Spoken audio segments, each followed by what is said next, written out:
I'm Pastor Jay.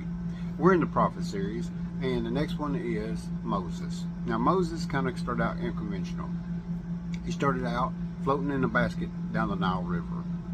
Well, Pharaoh's daughter saves him, raised him up as a prince of Egypt. Well, this is all good until he's a certain age, and then he winds up killing an Egyptian. Well, he killed him to defend one of the Israelites. You know, when he talked to the Israelites, they just more or less said, we're going to tell, and so he took off running. He went out into the desert, and he wound up at a priest named Jethro. Now, Jethro had daughters, and he winds up marrying one of the daughters, and he becomes a sheep herder, and he just starts living. Everything's good, living, having a good time, till God calls him. Now, when God calls him, he's up on the mountain, he's in the burning bush. You know, most people know that story, the 10 Commandments. Charleston Heston type thing. And you know, God calls and says, look, I want you to go down and tell my people, Pharaoh, to let my people go. Well, Moses first, you know, just like every person when God started talking to him, well, God, you know, I can't really talk very good. You know, I'm not very eloquent with my words. And I love God's answer to this. He said, didn't I not make your tongue? Can I not put the words in your mouth? You know, it's funny is because Jesus said the same thing to the disciples.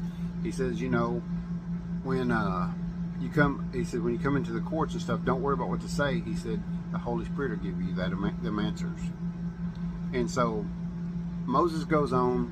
He's going down to the children of Israel. They wind up with 9 plagues because Pharaoh wouldn't let the children go. Finally, he did. They crossed the Red Sea. The children crossed the Red Sea. This long trail crosses the Red Sea and starts going around the mountain Sinai. God gives Moses the 10 Commandments. And at the end of it, it's like this. Moses doesn't go into the promised land. That's, you know, kind of odd, isn't it? You know, you work all these years, 40 years in the desert, 40 years going through all this stuff, and you don't even get to see the promised land. And I know why God did it. God did it so that, you know, the children of Israel one day wouldn't worship Moses. Matter of fact, no one even knows where Moses' body is buried. Because God, you know, because we're here to serve God. Just like Moses did. He served God. That's why he was in high respect. He served God and he did his job. We're not here to be put on a pedestal. What we're here to be is to serve God. Just like all these other prophets did. They did serve God and did the right thing.